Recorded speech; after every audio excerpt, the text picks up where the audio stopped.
things you're probably best known for is your work on Babylon 5. Mm-hmm. Even today, you're still really well remembered for it, I would imagine. Is that more so over here, or? Well, it's interesting because Babylon 5 was shown in really good time slots in the UK. Yeah, it's very popular. Yeah, sort of prime time. And I believe that's because in the UK, science fiction was always respected, i.e.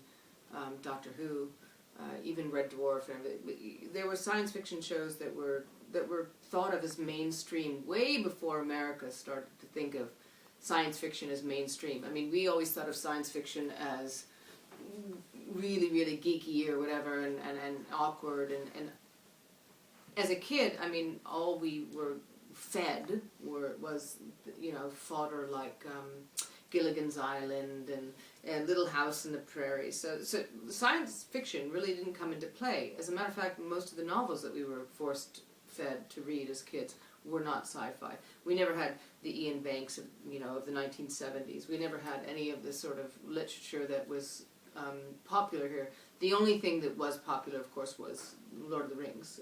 That was in the 1970s, and that was the extent of science fiction in America, in my mind. Dune, yes, okay, I'll give you that.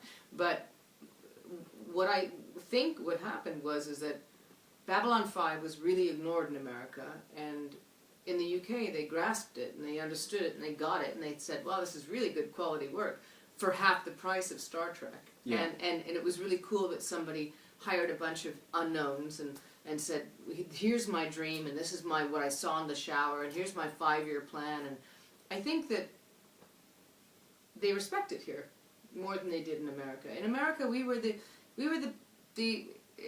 to give you some, correlation. We were the ginger-haired, ugly stepchild. We were not popular in America at all. We were shown at 3 o'clock in the morning. We were interrupted by Lakers games all the time. My mother, who lived in 2 states at the time, never saw 1 episode of Babylon 5 because it was either on at 2 o'clock in the morning or at 7 in the morning or some crappy time slot. People in New York used to say, well, my God, I'd love to watch it, but it's never on. Yeah, yeah. And yet, it was like the little train that could. People liked it, and it had a really good writing, actually better writing than a lot of science fiction shows in America. And I think it opened up the floodgates to beautiful shows like Battlestar Galactica. Yeah. All of the great things with strong women characters. I mean, prior to the character that I played, there weren't a lot of very strong female characters in science fiction. They were usually arm pieces or, icing on the cake or just pretty girls or whatever. But Ivanova was kick-ass. But she was fallible, the one thing I loved about Babylon 5 is that the characters were human in the sense that, I'm not saying that because they're not alien, I'm saying that because they were fallible. They made big mistakes. They had problems emotionally, they had addiction problems, they had relationship problems. They were not perfect. And that's what made them, I think, interesting to the majority of the audience, is that people always say to me, wow, you guys weren't perfect. Well, you weren't typical heroes. And I say, wow, well, that's exactly what it was. It felt real. You didn't feel like you were, hey, it's Star Trek. This episode we're going to go kick that, alien's butt, and then we're going to do this and this, and boy, No, absolutely. Before then, everything was sort of whiter than white, and you were... Black and white. Absolutely, ABC, here's the beginning of the episode, here's the teaser, hey, we're going to land on a planet, and here's some kick-ass aliens going to get us, and boo, hey, guess what? We're going to win at the end of the day. Yeah. No, for this saga, it meant dealing with religion, sexuality, feelings.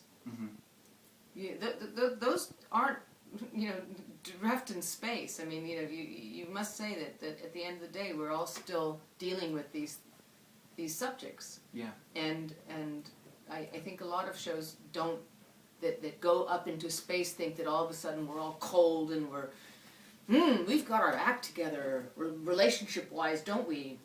No. No matter where you come from, you're still going to have the same basic issues every day. Yeah. And I think, now that the internet has sort of exploded in the way that it has, we're really getting to see how popular the show was and still is. It's still really fondly remembered by, by fans. Is amazing, because there's this one fellow that made all of these incredible videos. You got to see some of these. Yeah, we're going to. Now he put all these crazy Babylon 5 videos together. Puts him sometimes to other music, but also he has compiled over the years to sort of make them into like little mini slices of Babylon 5, which is really cool.